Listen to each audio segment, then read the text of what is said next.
좋아요, 구독 부탁드려요. 안녕하세요, 소소입니다. 오늘은 에어블럭의 대표님인 남형필 대표님 모셔놓고 이야기를 좀 해보려고 합니다. 자, 안녕하세요. 네, 안녕하십니까. 네. 대표님에 대한 소개를 네. 좀 부탁드립니다. 네. 저는 지금 현재 에어블록 프로토콜이라는 그 프로젝트를 진행을 하고 있고요. 그 에어블록 프로토콜이라는 프로젝트는 개인 데이터 시장을 이제 탈중앙화하는 이제 그런 프로젝트입니다. 그래서 요컨대 저희가 이제 살면서 모바일 디바이스나 웹사이트나 혹은 이제 뭐 다양한 IoT 기기나 수많은 이제 그런 기기들을 통해서 상당히 가치 있는 데이터들을 하루에도 정말 많이 양산해내는데요. 지금 같은 경우는 이런 데이터에 대한 통제권이 개인한테 없다. 그리고 그 데이터로 인해서 얻어지는 수익에 대해서도 개인이 한 푼도 가져가지 못한다는 이런 문제가 있고요. 그래서 저희 같은 경우는 이러한 데이터를 그 B2B 방식 SDK를 통해서 수집을 해서 이 데이터를 데이터 마켓플레이스에 올려서 광고주나 데이터를 사가고자 하는 그런 데이터 수요자들이 쉽게 사갈 수 있게끔 도와주는 이제 그런 마켓플레이스와 그런 프로토콜을 만드는 그런 이제 프로젝트라고 저는 설명드릴 수 있을 것 같습니다. 네.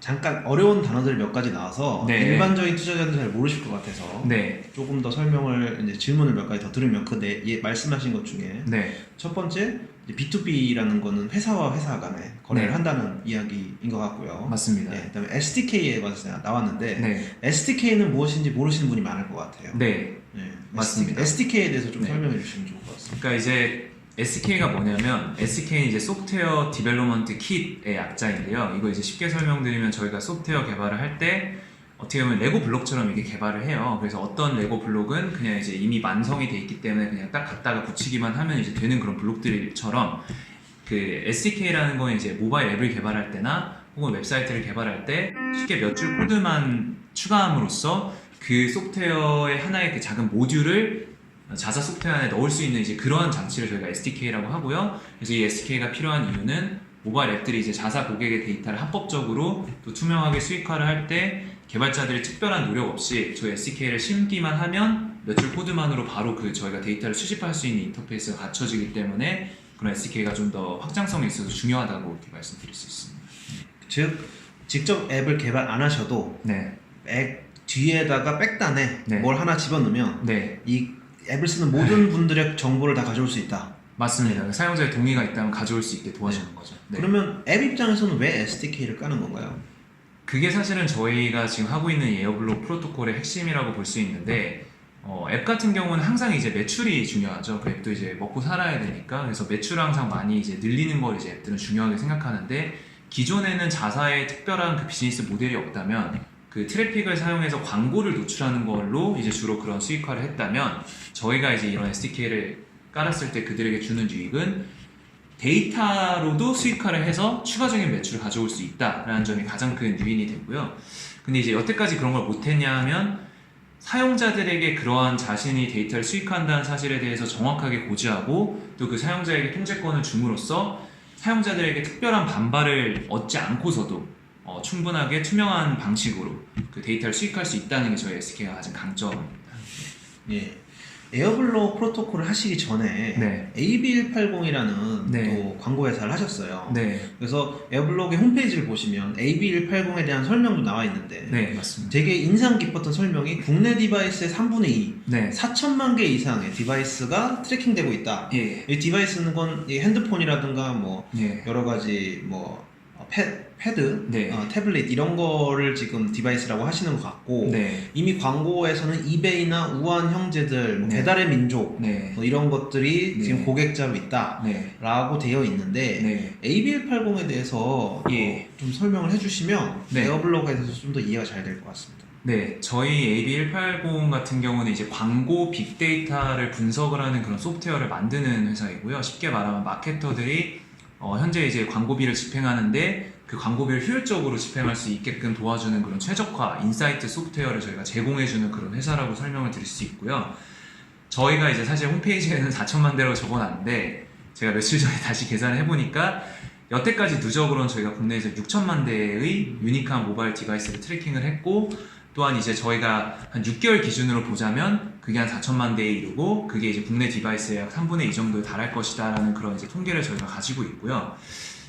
그래서 이제 이 회사가 이제 결과적으로 국내에 있는 뭐 큰 업체들 300여 군데 정도의 업체들에 이런 소프트웨어를 공급을 하고 있고, 그렇기 때문에 믿을 수 있는 사실은 저희가 지금 에어블록 프로토콜을 통해서 만드는 이 SDK가 다른 회사들이 이거를 SDK를 뚝딱 만들 수가 없는 그런 기술입니다. 왜냐면 안정성이 중요하기 때문에 최소한 뭐 세상에 디바이스가 되게 많잖아요. 그래서 뭐 어떤 분들은 안드로이드 2.0 뭐 허니컴 버전을 쓰시고 어떤 분은 최신 갤럭시 S9을 쓰시는데, 그런 모든 디바이스에서 크래시 없이 안정적으로 돌아가는 SDK 기술을 확보하고 있고, 거기서 실시간으로 수많은 데이터를 수집하고 있는 회사이기 때문에 이 위에 저희가 탈중앙화된 이 프로토콜을 올린다고 생각하시면 될 것 같습니다. 그래서 처음부터 뭔가를 만드는 회사랑 완전히 다르게 이미 있는 코드 베이스 위에 저희가 제품을 만드는 거기 때문에 개발 시간도 단축이 되고 안정성 있는 제품이 나올 가능성이 한결 더 높다, 이렇게 해서 설명을 드릴 수 있습니다.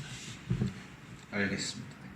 그러면 네. AB180이라는 회사가 지금 설명을 굉장히 인상 깊거든요. 네. 6천만 대 아니에요. 네. 예, 6개월에 4천만 대도 굉장히 인상 깊은 것 같고, 예. 그걸 보면 되게 많은 앱들의 백단에 현재 이 AB180이 있는 것 같은데, 네. 어떻게 보면 성공적인 네. 이 창업 커리어를 쌓고 계신 대표님의 회사를 네. 왜 갑자기 ICO 분야로 옮기셨는지에 네. 대해서 다들 의문이 있을 것 같아요. 예, 이게 사실 뭐 저희 같은 경우는 제가 항상 이제 좀 고민하는 이슈가 있었어요. 이게 뭐냐면 상당히 저도 이제 광고 트래킹 사업을 하다 보니까 제가 제 스스로에 대해서도 상당히 많은 데이터를 수집하고 있다는 걸 일단 제가 알게 돼서 너무 깜짝 놀랐고요.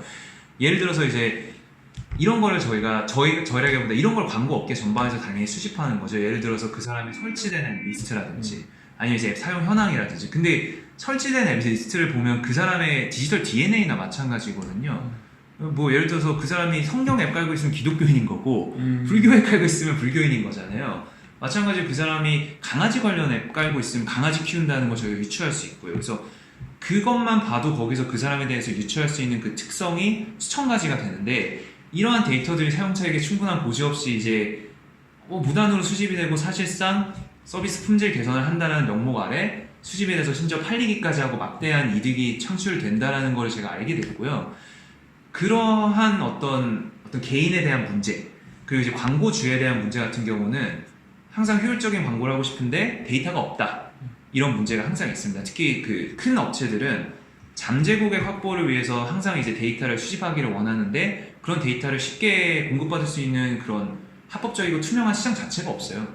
그래서 기업들도 이거에 대해서 불만이 있고, 그래서 광고주도 불만이 있고, 개인도 불만이 있고, 또 그 중간에 있는 앱들은 또 심지어 데이터를 또 투명하게 수익화를 하고자 하지만 개인들한테 백래시가 올까봐 두렵기도 하고, 또 뭐 무단으로 팔게 되면 나중에 그 브랜드 손상으로 이어질 수도 있고, 그래서 이런 시장에 어떻게 보면 수요와 공급의 불일치가 있는 거죠. 그래서 사용자, 개인으로서의 사용자, 그 중간에 껴있는 서비스들, 그리고 광고주에 이르기까지 이런 불일치를 저희가 시장에서 좀 포착을 한 것 같고요. 그래서 이거를 저희는 중앙화된 방식으로 푸느니 투명하고 공정한 블록체인 기술을 사용해서 푸는 게 한결 더 낫고 임팩트가 크다. 그리고 사실 저희 회사가 이거를 하지만 저희 회사도 중간자로서 역할을 하는 게 아니라 그냥 그 생태계의 일원으로서 참가하는 거기 때문에 어떻게 보면 탈중앙화의 이념에도 더 맞다라고 저는 봤고요. 그래서 그런 블록체인 기술이 반드시 저는 이 시장에 필요하다고 봤던 것 같습니다.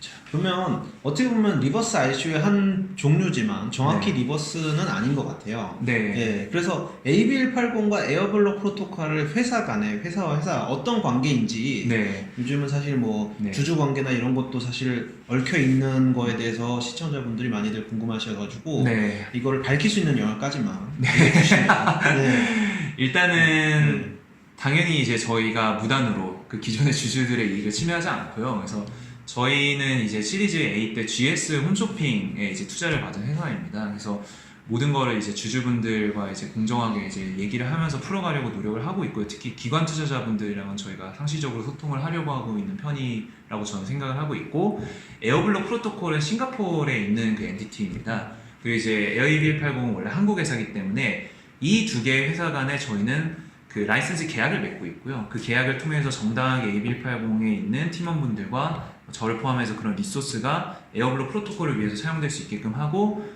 또 그 반면에 그 대가로 AB180이라는 회사도 매출이 증대될 수 있을 뿐만 아니라 함께 이 데이터 사업을 하는 거죠. 그래서 애널리틱스 SDK를 하나 깔면 애널리틱스도 심기지만 데이터 수익화할 수 있는 모듈도 같이 심기게 되는 것이므로 고객 입장에서도 좋고 저희가 세일즈할 때도 서로 시너지가 있다. 그래서 두 개의 회사는 엄연히 다른 회사지만 같은 그 어떤 라이선스 계약서 안에서 같은 일을 하는 사실상 하나의 회사와 같이 움직인다고 이해해 주시면 될 것 같습니다. 예. 지금까지 다른 리버스 ICO와는 좀 다른 방식의 회사 간의 관계를 설정하셨는데 네. 제가 짧게 듣고 느끼기로는 상당히 타당한 것 같아요. 타당한 것 같고 예, 비교적 문제가 없을 만한 방식 같습니다. 그래서 이건 네. 설정을 굉장히 잘하신 것으로 제 개인적인 사견이고요. 네. 예, 그 다음에 지금 광고 시장이 네. 사실은 이런 데이터 쪽이 네. 올해 초부터 굉장히 핫해요. 네. 데이터 원래부터 시작해서 네, 뭐 네. 코차바 같은 대형 그렇죠. 광고주까지 이 ICO에 관심을 갖고 있는데 경쟁사들이 되게 많아요. 그렇습니다. 솔직히 말하면 네, 왜냐면 그렇죠. 경쟁사들보다 에어블럭 프로토콜이 어떤 점이 강점이 있는가? 네. 물론 하드캡이 한 가지 강점인 것 같고요. 가장 네. 강력한 강점 중에 하나가 네, 하드캡도 네. 네. 합리적이라고 생각합니다. 예, 굉장히 네. 합리적인 정도가 아니고 굉장히 예, 사실 제가 봤던 ICO 중에 손꼽을 정도로 작은 네. 규모라서 네. 투자자 입장에서 굉장히 유리한 네. 예, 그런 것 회사 입장에서 좋지는 않겠지만 예, 그래서 네. 그거에 대한 이야기를 좀 해주시면 예, 네. 그럼요. 그래서 사실은 이거에 대해서는 저희가 두 가지 층에서 얘기할 수 있는데 저희랑 같은 문제를 해결하는 프로젝트들과 어떻게 다르냐 예. 그리고 비슷하다고 여겨지지만 사실은 다른 시장을 해결하는 그런 프로젝트들이 있을 수 있어요. 그래서 그거에 대해서 제가 두 가지로 설명을 드리면 우선은 개인 데이터 시장을 탈중앙화하는 프로젝트 중에서 저희가 차별점을 가진 건 B2B적인 요소입니다. 그래서 기업들을 저희가 설득한다는 것이죠. 그래서 수많은 데이터를 해결한다는 프로젝트들이 결과적으로 백서를 읽어보면 내가 앱이 있고 너가 이 앱을 깔아야 되고 여기 가입을 해야 되고 이 앱을 상시적으로 사용해야 해 라는 그런 얘기를 하지만 저는 그게 말이 안 된다고 생각합니다. 미국에서만 해도 성인 남성이 한 달에 앱을 0.5개 깔아요. 새로운 앱을. 더 이상 사람들은 앱을 깔지 않고 선진화된 시장에서 그 앱을 까는 걸 상당히 귀찮아하고 굳이 그 생태계에 제가 그런 수고로움을 감수하면서까지 편입될 이유가 없습니다. 그래서 저희는 완전히 반대로 가고 있어요. 그래서 개인들한테 저희 앱을 깔라고 강제하는 게 아니라 오히려 그 개인들이 기존에 사용하고 있던 다양한 서비스들에 저희가 접근해서 그 서비스들이 저희 SDK를 설치하게끔 유도를 하고 그 서비스를 사용을 하면서 개인들이 자연스럽게 생태계 안에 편입될 수 있게끔 하는 게 저희의 완전히 다른 방식이고 그게 이제 저희의 확장성을 극대화해 줄 수 있는 부분입니다. 그래서 사실 데이터 마켓에서는 이런 얘기가 있는 게 가장 먼저 확장하는 사람이 이기는 사람이다라는 경구가 있어요. 그래서 저는 데이터 시장이야말로 당연히 그렇기 때문에 B2B로 가야 된다고 생각하고 개인 데이터를 다루는 다른 프로젝트들과 그 점에서 결정적으로 차별점이 있다고 생각을 하고요. 사실 뭐 데이터 월렛이라든지 뭐 다양한 뭐 시비레라든지 이제 아이덴티티를 다루는 그런 다양한 솔루션들이 있습니다. 그리고 사실 국내에서 정말 유명한 메타디움이라는 훌륭한 서비스가 있고요. 근데 이제 이러한 프로젝트들은 개인의 신원 정보 그리고 그 개인의 신원과 관련된 다양한 데이터를 통합하는 서비스들이기 때문에 저희 같이 익명화된 데이터 그리고 비식별화된 데이터를 다루는 곳들과는 경쟁이 아니라 오히려 협력을 해야 되는 그런 관계입니다. 그래서 데이터 월렛이나 또 국내에 또 훌륭한 메타디움 이런 프로젝트들은 저희가 특히 메타디움 같은 서비스는 저희가 특별히 더 협력을 해야 되는 그런 관계에 있다고 해서 경쟁 관계가 아니고요. 또 이제 또 다른 어떤 그런 비슷한 종류의 서비스로는 제가 봤을 때 이제 광고 시장 자체를 탈중앙화하는 그런 프로젝트들도 있을 수 있어요. 그래서 주로는 디지털 광고에서 사기 문제를 해결한다던가 디지털 광고에서의 그 사용자의 정말 그 광고를 봤냐라는 어떤 브랜드 세이프티나 어떤 그런 거 있어요. 저희 가시성이라고 하는데 광고의 가시성을 해결하는 문제라든지 이런 거를 해결하는 프로젝트들은 기실 데이터를 해결한다기보다는 광고 시장 자체의 유통 구조를 혁신하려는 서비스 그 프로젝트들이기 때문에 저희랑 좀 결이 다르고요. 그래서 오히려 저희가 나중에 이런 프로젝트들이 그런 걸 더 잘 해결해 줄 수 있도록 데이터 공급처의 역할을 할 수 있게끔 그렇게 되면 좀 좋을 것 같습니다. 사실 이런 답변은 굉장히 인상 깊어요. 제가 사실 생각하고 있는 근본적 문제 중에 하나가 저희가 이제 한국인들한테 꽤 유명한 쓴트라든가 페이로 알려진 10X 사실 이런 것들은 전부 다 어떻게 보면 광고를 해가지고 네. 자기네들 앱을 새로 깔아야 되잖아요. 네. 실제 뭐 본인들이 ICO 할 때 하는 게 우리 입이 앱이 나왔어 네. 라고 얘기하지만 네. 네. 사용자들을 모으는 것과 네. 좋은 앱을 만드는 건 완전히 다른 레이어고 완전 다른 계층의 문제인데 네. 니네들이 개발을 잘하는 건 알겠는데 니네가 광고를 잘하는 걸 내가 어떻게 알아? 네. 네. 라는 문제가 생길 수가 있거든요. 그럼요. 그리고 광고라는 건 정말 수백억을 써도 네. 사실은 뭐 1억 명을 모으는 게 사실 그렇게 쉬운 일이 아니에요. 맞습니다. 네, 1억 명을 모은다는 건 사실 어마어마한 거기 때문에 네. 1000만 명을 모으는 건 쉽지가 않아요. 전 세계에서 그렇습니다. 어떻게 보면. 그렇기 때문에 저희가 리버스 ICO에 주목하는 이유는 그 네. 회사가 레짓하다는 것도 있지만 네. 그 회사가 이미 사용자가 있다 네. 라는 거에 주목을 하는 건데 네. AB180이 이미 사용자가 있는 데다가 네. 에어블록 프로토콜이 SDK 그러니까 백단으로 네. 이미 뭐 되게 많은 숫자를 확보한 앱들에 추가만 하면 된다 네. 라는 식의 공략은 물론 B2B적으로 보면 훨씬 더 어려울 수는 있겠지만 하나를 네. 뚫는데 그렇죠. 하나가 뚫리면 엄청난 수의 고객이 한꺼번에 확보된다는 장점이 있어서 네. 되게 좋게 짜신 것 같고요. 거기다 플러스 왜 그러면 퍼블릭을 하시냐? 네. B2B인데 엔드 유저 쓰는 것도 아닌데 왜 퍼블릭을 하시냐라는 질문이 있을 수 있어요. 네. 저 나름대로는 거기에 대해서 에어블록 공부하면서 답을 나왔는데 네. 네. 그걸 또 대표님 입으로 들어보면 더 좋을 것 같아요. 예, 그래서 사실 어떻게 보면 저희가 B2B이기 때문에 저희는 사실 그 세일에 참가하신 분들 중에서 전통적인 사업군에 계신 분들도 되게 많아요. 그리고 제가 단순하게 그 해외 출장을 갈 때 그냥 뭐 해외 펀드만 만나는 게 아니라 그 나라에서 정말 데이터를 잘하는 에드테크 회사라든지 데이터 회사들도 제가 상시적으로 만나고 있거든요. 그래서 그러한 점에서 말씀하신 것처럼 저희 B2B가 정말 중요하고요. 그래서 정말 기존에 있는 수많은 회사들과 정말 잘 커넥션을 맺고 그 비즈니스 영업망을 잘 구축해가지고 그분들에게 정확하게 프로포설을 잘 때에 맞게 또 좋은 어떤 내용을 담아서 그 드리는 게 사실 저희 핵심이라고 볼 수 있습니다. 그래서 그거 관련해서 제가 약간의 내용만 그냥 첨언하면 저희 회사 같은 경우는 그 저희 이상기 이사님 지금 현재 홈페이지에 그 샘리라고 올라와 있는 그분이 현재 이제 SAP라든지 LG CNS, LG 전자 그리고 미국 그 최고의 마케팅 솔루션 중 하나인 업체에서 아시아 전체를 총괄하면서 그 연간 100억 이상의 매출을 혼자 담당하신 분이 저희 현재 이사로 계시고요.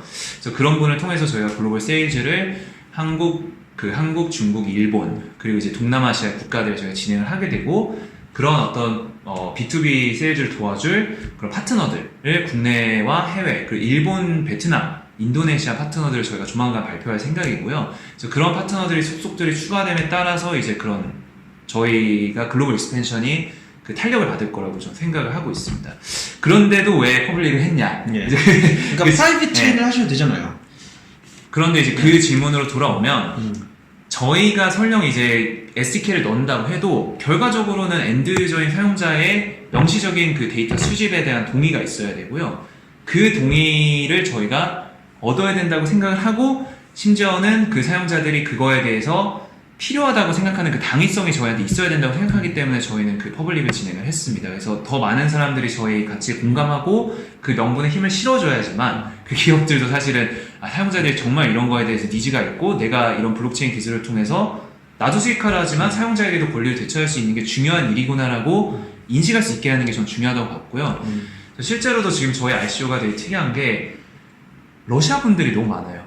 러시아 분들, 우크라이나 분들, 벨라루시, 동유럽 분들, 예. 그리고 동남아 분들 이런 분 정말 많거든요. 그래서 사실 제가 이 자리를 빌려서 솔직하게 말씀드리면 한국 화이트리스트에서 한국 분들이 차지하는 비중은 극히 미미한 수준입니다. 몇만 명 중에서 한국 분이 오히려 정말 적고 해외에서 이런 프로젝트의 그 가치에 대해 공감을 해주시고 계세요. 그래서 저는 이런 걸 보면서 어쨌든 이 개인 데이터에 대한 그런 위기가 한국에서만 있는 게 아니라 다양한 나라에 있다는 것을 다시 재확인하게 됐고요. 이런 수를 제가 당연히 세일즈 덱에 넣어서 기업들한테 가져가겠죠. 그럼 그게 더 명분에 힘을 실어줄 거라고 저 보고 있습니다.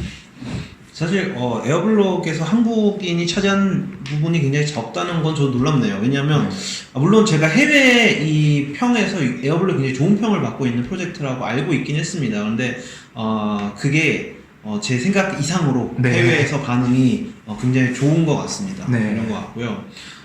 사실 B2B이지만 퍼블릭을 하는 당위성은 충분히 있는 것 같아요. 어떻게 보면 네. 저의 개인 정보를 사고 파는 건데 네. 그거에 대해서 저도 당연히 누구나 볼 수 있게 어떤 가격에 팔리는지에 대해서는 공개하는 게 맞는 것 같고요. 거기에 대해서는 남 대표님 좀 잘 답변해 주시는 것 같습니다. 예. 그다음에 저희 에어블럭 팀원분들이 굉장히 많아요. 굉장히 많은데 이분들 다 소개하면 저희가 시간이 너무 길어질 것 같고 예, 중요한 분들 몇 분만 좀 소개를 해주실 수 있는지. 그럼요. 저희 회사 같은 경우는 좀 특징이 28명 팀원으로 구성이 되어 있는데 그 중에 22명이 개발이 가능하다는 점에서 좀 개발 중심의 팀이라고 좀 소개를 드릴 수 있을 것 같아요. 그래서 저 같은 경우에도 2015년에 소프트웨어 마이스트로라는 프로그램을 통해서 미래창조과학부 장관상을 받은 적이 있고요. 그래서 저도 개발을 해왔고 지금 이제 3번째 기술 창업을 하는 부분이기 때문에 기술에 대해서 이해도가 제가 어느 정도 높다라고 저는 스스로 좀 생각을 하고 있습니다. 그래서 저희 팀원들 중에서 이제 이 소프트웨어 마이스트로 출신 분들이 7명이나 되고요. 그리고 이제 저희 회사 같은 경우는 뭐 구글 출신이라든지 라인 출신, 네이버 출신, UMF 출신 이런 기존 회사에서 충분히 그 경력을 인정받은 개발자들이 함께하고 계시고 최근에는 저희가 AWS 서밋에서도 저희 팀원분이 가서 발표를 하시고 뭐 그런 어떤 계속적으로 어떤 오픈소스 커뮤니티 활동도 계속 하고 있는 그런 개발자분들이 함께하고 계시다 이렇게 뭐 전체적으로는 그렇게 설명을 드릴 수 있고요. 그 중에서 제가 특별히 뭐 강조하고 싶은 분이 있다면 이제 이상기 대표님, 이상기 그 이사님, 저 이사님이신데 동남아 세일즈 전문가세요. 근데 사실은 동남아에서 이제 모르는 회사가 없을 정도로 정말 오랫동안 그 B2B 그 네트워크를 형성해 오신 그런 분이시고요. 그래서 지금 저희 홈페이지 그 팀원란에 조금 아래에 계신데 제가 위로 높여야 되겠네요. 지금 오늘 제가 발견했는데 이상기 이사님께서 저희 영업이사로 계시고 현재 이분을 통해서 저희가 다양한 글로벌 셀러들이랑 네트워크를 구축하고 있는 이제 그러한 어떤 상황 가운데 있다고 설명드릴 수 있습니다. 그리고 이제 또 다른 분을 제가 소개해드리자면 이제 뭐 저희 공동 창업자인 류영경님, 정원재님 같은 경우도 소프트웨어 마이스트로 출신이고 저희랑 같이 이제 오랫동안 이제 빅데이터 관련된 개발을 해왔기 때문에 이제 실력 있는 개발자들이라고 할 수 있고요. 네, 알겠습니다. 그리고 되게 인베스터들이 최근에 일주일 사이에 엄청 많아졌어요. 제가 사실 영상을 한번 찍었는데 대표님이 저한테 개인적으로 영상을 다시 찍어주면 안 되냐, 이거는 좀 자료가 미비하다 라고 저한테 부탁을 하셨어요. 그래가지고 왜 그러지 했는데 이번 주에 되게 많은 곳이 발표돼서 이 발표된 걸 넣고 싶었구나 하는 거를 저는 깨달았고요. 저한테도 전혀 말씀을 안 해주셔가지고 인베스터스 여기 어떤 투자자들에 대해서 제가 아는 것도 있고요. 사실 처음 들어보는 것도 좀 있어서 좀 설명을 해주시면 좋을 것 같아요. 알겠습니다. 일단 뭐 저희 투자자 중에서 아이콘은 뭐 너무 유명하고 또 국내를 정말 대표하는 탈중앙화 프로젝트이기 때문에 뭐 이미 다 알고 계실 거라고 생각을 하고요. 코인플러그라는 회사는 뭐 사실 정말 국내에서 유명한 회사임에도 회사들 사이에서는 유명한 회사임에도 개인들 사이에서는 별로 이름이 많이 퍼지진 않았던 것 같아요. 저희 방송 보시는 분들은 다들 아실 거예요. 다 알고 계세요. 왜냐하면 저희가 여기 투자했기 때문에.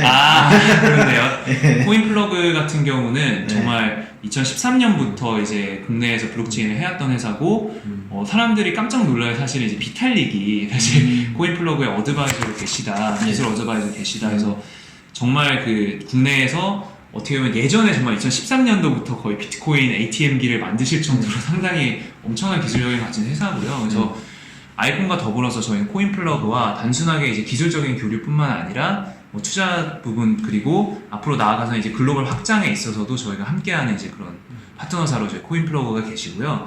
또 시그넘 캐피탈이라는 회사는 이제 싱가포르에서 상당히 그 유명한 펀드로 예전부터 유명세를 가지고 있던 그런 펀드입니다. 그래서 시그넘 캐피탈이 들어간 그런 프로젝트 중에 성공한 프로젝트가 정말 많죠. 그래서 시그넘 잘 투자하는 곳으로 굉장히 유명하긴 하죠. 그래서 시그넘도 있고, 그 다음에 사실 제가 좀 저희 투자자 중에서 강조를 하고 싶은 분, 엠버 AI라는 회사인데요.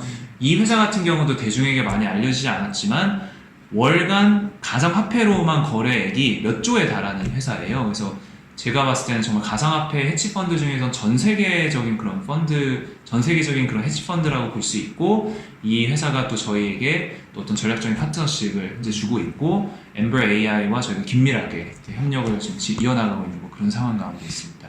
사실 엠버 AI는 저도 처음 들어보는데 아마 ICO 쪽으로 투자를 안 하시는 팀이거나 아마 네. 이제 트레이딩 위주의 팀이어서 네. 이번에 ICO 이름 올라가는 게 좀 이례적이거나 아마 네. 좀 최초일 수도 일 가능성도 있을 것 같아요. 사실 저희가 네. 최초일 겁니다. 예, 여기는 주로 트레이딩 팀이면 저희가 좀 이름을 알기는 어렵거든요. 파트너 사이 이름 보통 올라오지 않으니까. 네, 맞습니다. 네. 그래서 어쨌든 엠블 같은 경우는 니오나 큐텀, 예. OKX, 포오비가 엠블 고객이에요. 그래서 상당히 어떻게 보면 정말 이름 있는 그 회사라고 저는 생각을 하고 엠블과 이제 함께함으로써 이제 저희가 얻을 수 있는 이점이 되게 많다. 그래서 글로벌 시장에서도 저희가 상당히 어떤 글로벌 프레젠스를 넓히는 거에 대해서 도움을 많이 주실 거라고 저는 기대하고 있습니다. 알겠습니다. 그다음에 어드바이저들 네. 또 상당한 분들이 유명하신 분들이 많으신데 네. 이것도 짧게 좀 설명을 해주시면 좋을 것 같아요. 네, 그래서 저희가 이제 어떻게 보면 아이콘의 인터체인 기술을 좀 사용을 하고 또 아이콘과 함께 하다 보니까 김종혁 대표님, 아이콘은 지금 현재 이사의 재단의 이사의 멤버로 계시는 김종혁 대표님이나 또 카카오 그 그라운드X 그 블록체인 자회사죠. 그래서 거기 계시는 한재선 대표님, 그리고 예전에 코빗도 창업을 하셨었고 또 지금 블록체인 협회, 한국 블록체인 협회에서 블록체인 기술 관련돼서 다양한 활동을 하고 계신 김진아 이사님, 그리고 이제 코인플러그에 계시는 그 윤호성 이사님 같은 분들이 저희 현재 어드바이저로 계시고요. 뿐만 아니라 저희 같은 경우는 또 재밌는 게 저희가 기존 GS 홈쇼핑 투자사가 있어서 거기 계신 이제 이성하 팀장님도 저희 그 어드바이저로 들어와 계신 부분을 보실 수 있고요. 또 파운데이션 X 그 퓨처플레이에 계시는 황성재 대표님이나 뭐 그런 분들이 저희 어드바이저로 들어와 계시고, 사실 저희가 지금 아직 발표를 안 했는데 사실은 이제 저희 프로젝트 자체가 뭐 상장이 되고 뭐 그런 것만이 사실 끝이 아니라 그 이후에 진짜 내재적인 그 비즈니스 가치를 만들어가야 되지 않습니까? 그래서 예. 그런 부분은 저희가 주로 해외 쪽을 타겟을 하기 때문에 해외 어드바이저들이 몇 분이 더 들어오실 예정이고요. 그분들은 크립토보다도 그런 비즈니스의 내재적인 가치를 더 더해주시는데 함께 하실 그런 분들이 저희가 조만간 어나운스를 하게 될 것 같습니다. 사실 제가 공부하면서 느꼈던 게 네. 해외 어드바이저의 비중이 너무 작지 않나. 왜냐면 되게 쟁쟁한 분들이 한국 내에서 탑급, 네. S급의 분들이 들어가 계신데 네. 전 한재선 박사님이 어드바이저 하는 거 처음 봤어요. 그다음에 김진아 네. 전 대표님도 하신 거 처음 봤고 네. 되게 처음 본 분들이 많은데 네. 이런 분들이 어드바이저가 되게 신기한데 네. 왜 외국분이 하나도 없지? 이 정도로 구하실 수 있으면 외국분을 되게 많이 구할 수 있을 네. 거라고 전 당연히 봤거든요. 그렇죠. 네. 네. 네, 그래서 그게 조금 공부하다가 신기했던 네. 부분이어서 예. 외국분들이 어드바이저 추가된다니 그거는 좀 반갑네요. 네, 많이 추가되실 것 같습니다. 네.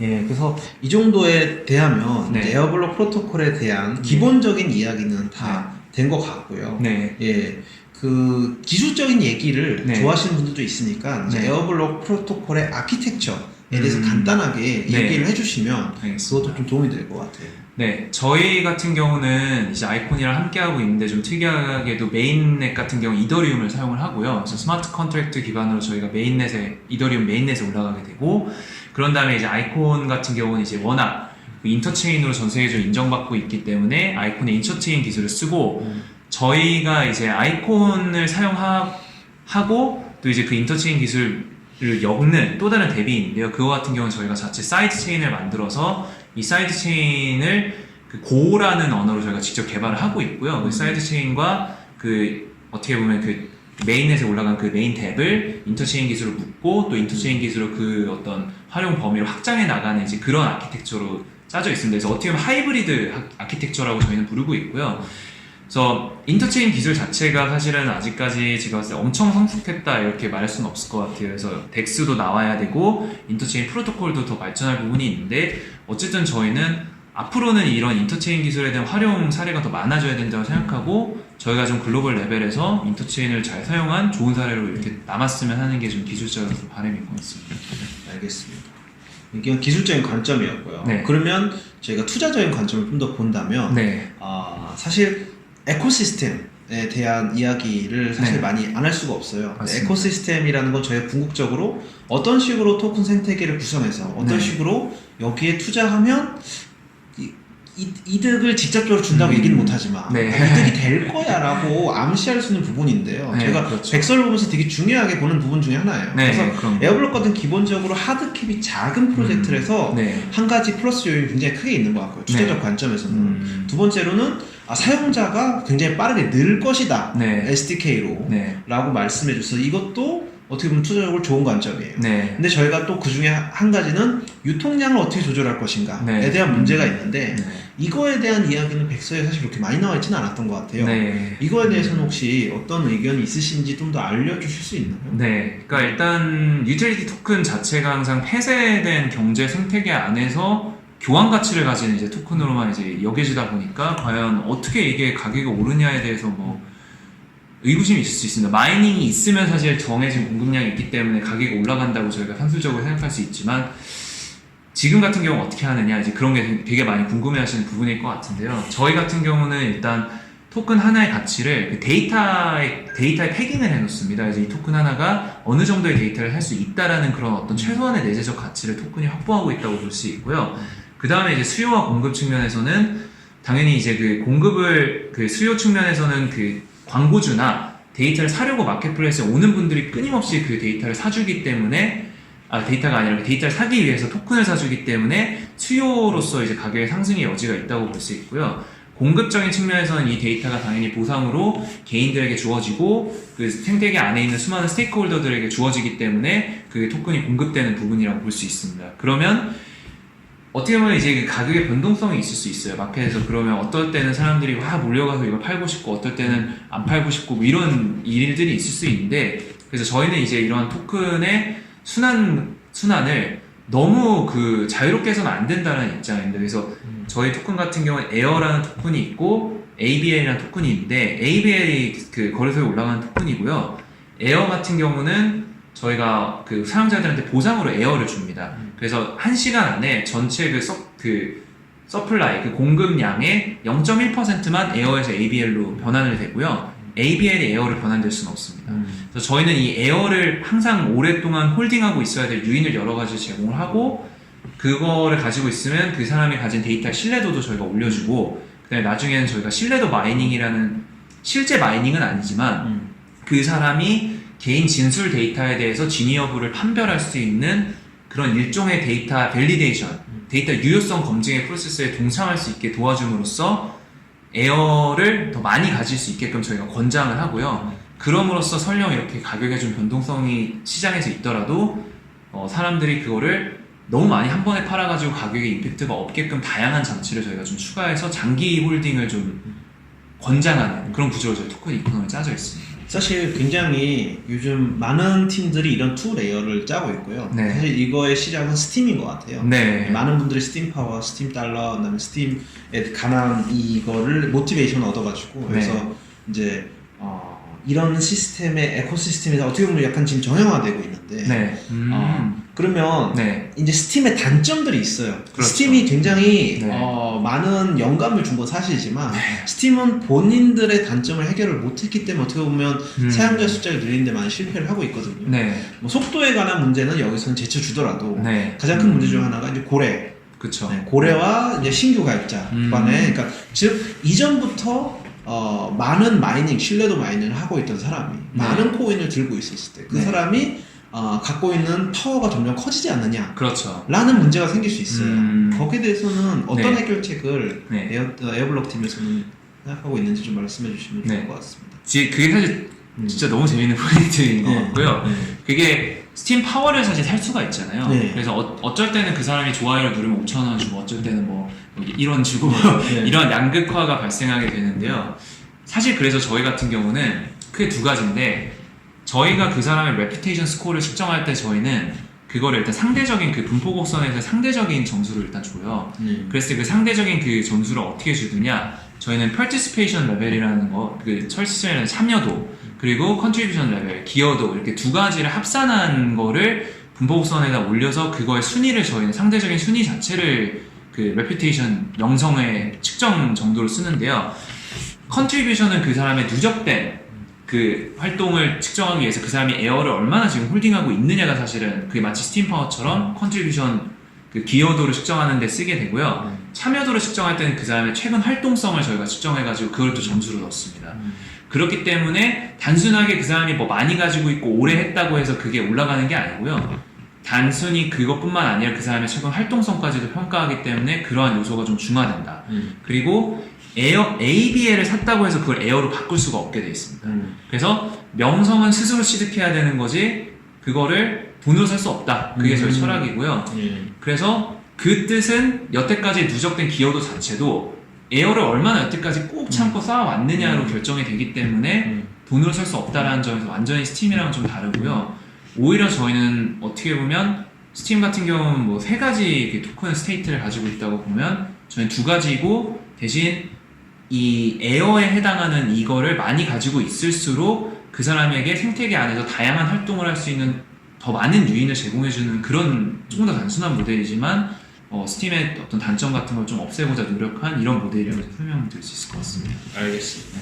되게 이 본인이 하시는 네. 이 대표님이 하시는 이 프로젝트에서 굉장히 상세한 설명 네. 감사드리고요. 아닙니다. 사실 백서를 보고 이해하기 되게 힘든 점들이 많았는데 네. 이런 Q&A 비슷한 인터뷰에서 많이 네. 해결이 됐을 거라고 생각합니다. 네. 시청자분들도. 그래서 마지막으로 네. 혹시 네. 소소랩에서 네. 이 인터뷰에서 독점적으로 네. 공개할 수 있는 좀 좋은 네. 소스가 있나 음. 네. 좀 누린이 되고 싶네요. 네. 네, 사실 뭐 독점적으로 공개한다. 이게 사실 되게 무서운 얘기인데요.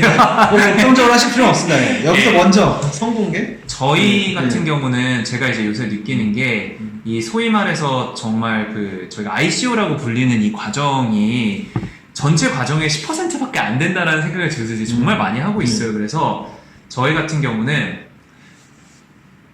조만간 20개 이상의 네, 투자 소식과 파트너십 소식을 발표할 것 같습니다. 그래서 익스클루시브하다면 제가 20이라는 숫자를 말씀을 드릴 수 있을 것 같고요. 예. 그래서 이런 숫자가 왜 중요하냐? 저희는 저희가 꾸준히 할 일을 하고 있다고 생각을 해요. 그래서 단순하게 어떤 그 크립토 펀드들 뿐만 아니라 전통적인 영역에서도 그 각 나라의 대기업들과 저희가 계속적으로 파트너십 체계를 위해 노력하고 있고 그게 단순하게 저희가 소위 말하는 MOU, 양해를 구하는 각서가 아니라 정말 실제적으로 에어블록에 그 세일즈에 도움을 주거나 그 나라에서의 어떤 특정한 비즈니스 이익을 줄 수 있는 그런 실제 계약서 중심의 저희 파트너십을 선호하고 있고요. 그런 계약서 중심의 파트너십이 조만간 한국뿐만 아니라 일본, 베트남, 인도네시아에 저희가 발표할 예정입니다. 그래서 그러한 사실들이 앞으로 저희 에어블록 프로토콜의 호재로 작용할 거라고 저는 생각을 하고 제 입으로 호재라고 하면 안 되는데 좋은 소식으로 작용할 거라고 생각을 하고 그게 이제 비즈니스의 내재적인 가치를 올려주는 데 기여할 거라고 저는 생각을 아직 합니다. 상장이 안 됐기 때문에 네. 예, 상관이 없죠. 그렇군요. 예, 가격에 영향을 미치는 발언은 아니니까. 그러는 건 예, 제가 그냥, 지양을 해야 예, 되니까. ICO의 인기도에는 영향을 줄 수 있겠지만 근데 이미 너무 ICO가 과열이 돼 있어서 지금 네. 프리 1차, 2차가 엄청 빨리 끝났어요. 네, 그래서 저희가 메인세일도 네. 굉장히 짧게 끝날 확률이 높고 메인세일 물량을 또 줄이셨잖아요. 네, 얼마 전에. 네. 그래서 예, 이미 너무 많은 어떻게 보면 이런 파트너십 소식들이 네. 영향을 많이 미친 것 같고요. 네. 그래서 메인세일까지 잘 끝내시고 네. 예, 개발과 그 커뮤니티 빌딩 그리고 이제 일하는 것도 잘 하시기를 네. 예, 저는 기원을 합니다. 감사합니다. 예, 이렇게 네. 예, 감사합니다. 네. 예, 오늘 에어블록의 남성필 대표님 모셔가지고 여러 가지 이야기를 나눠봤는데요. 예, 에어블록에 투자를 고려하고 계셨던 분들이나 에어블록이 어떤 팀인지 궁금하셨던 분들이 많은 궁금증이 해소되었으면 좋겠습니다. 오늘은 여기까지 할게요. 감사합니다. 감사합니다.